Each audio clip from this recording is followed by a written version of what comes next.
Your mind. It's your greatest weapon and your greatest enemy. It can build you up or tear you down. It can push you forward or chain you in place. Most people think the enemy is outside. Their job, their parents, society, luck. But the truth is, the real battle happens inside your own head. You wake up, ready to start the day. But before you even touch your phone, your mind starts whispering. You're tired. You're not ready. You can do it later. That voice doesn't sound like an enemy. It sounds like you, but it's not you. It's the part of your mind that wants comfort, that fears failure, that hates effort. And the worst part? It always sounds reasonable. Your mind is a master of excuses. It knows exactly what to say to make you stop trying. It'll tell you you're not ready, that you need more time, that it's better to wait for motivation. But here's the truth. Motivation doesn't come first. Action does. You act first, then motivation follows. Your mind says, wait until you feel ready. But you'll never feel ready, because comfort never leads to growth. Your mind wants one thing: safety. It doesn't care about your dreams. It doesn't care about your goals. It just wants you to survive. That's why it tells you to stay in bed, to avoid the gym, to not post that video, to not ask that question. Because every risk feels like danger, even if it's exactly what you need. Your brain evolved to keep you alive, not to make you happy. And if you don't control it, it will control you. Have you ever noticed how your thoughts repeat themselves? You tell yourself, I'll start tomorrow. Then tomorrow comes, and it says it again. You say, I'll try when I feel better. But that better never arrives. You stay stuck in the same loop, thinking about change, dreaming about change, but never doing it. That's not bad luck. That's your mind keeping you safe from discomfort disguised as logic. Behind every excuse is fear.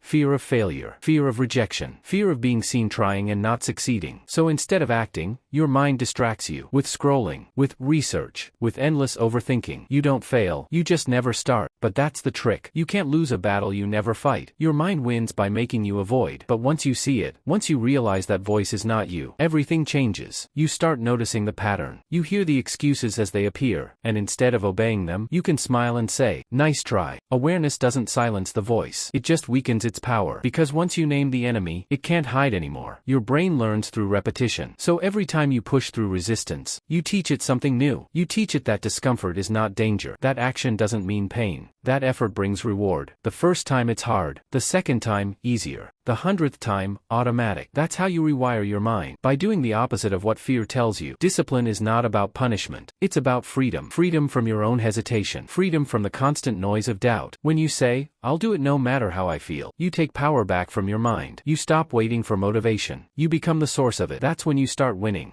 Inside you, there are two voices. One says, take it easy, stay safe. The other says, let's grow, let's try. The first one is loud, the second is quiet. But the more you listen to the quiet one, the stronger it becomes. Feed the voice that pushes you forward. Starve the one that holds you back. That's the real game. Every time you let fear win, you teach your mind that avoidance works. It becomes your new default. And one day, you'll wake up realizing you've been living below your potential, not because you couldn't do it, but because you never fought the inner war. The scariest prison is the one built inside your own thoughts. You don't need to eliminate fear. You just need to move with it. Courage isn't the absence of fear. It's doing it despite fear. Your mind says, don't try. You say, watch me. That's how you win. One small act at a time. You train your mind to obey you, not the other way around. The first action is always the hardest. After that, it gets easier. You write one sentence. You go on one run. You take one small step. Momentum builds confidence. Confidence silences doubt. And silence brings peace. Your biggest enemy is not failure. It's comfort. It's the warm, quiet feeling that convinces you you're fine where you are. But fine kills dreams. Fine kills growth. Fine kills passion. Don't settle for fine. You're meant for more. When you look in the mirror, you're looking at both your hero and your enemy. The difference is who you choose to be today. The same mind that creates fear can also create focus. The same mind that sabotages you can also transform you. It's not about fighting your mind. It's about training it. Start small. Do one thing your mind resists. Read instead of scrolling. Run instead of snoozing. Speak instead of staying silent. Each act of defiance builds strength. Each small victory reshapes your identity. Until one day, you wake up realizing you're no longer fighting your mind. You've mastered it. Sometimes, the best way to win over your mind is not by fighting it, but by listening. Sit in silence. Watch your thoughts pass by. Don't chase them. Don't resist them. You'll realize something powerful. You are not your thoughts. You're the one watching them. And in that moment of awareness, you're free. Free from the noise. Free from the self-doubt. Free from the constant war inside. That's when your mind becomes clear. And clarity is power. Your mind isn't your enemy forever. It's just untrained, like a wild horse. At first, it resists control. But with patience, you teach it discipline. You teach it focus. You teach it peace. One day, it stops fighting you. It starts helping you. It becomes your strongest ally. And when that happens, nothing outside of you can stop you anymore. Because the moment you master your mind,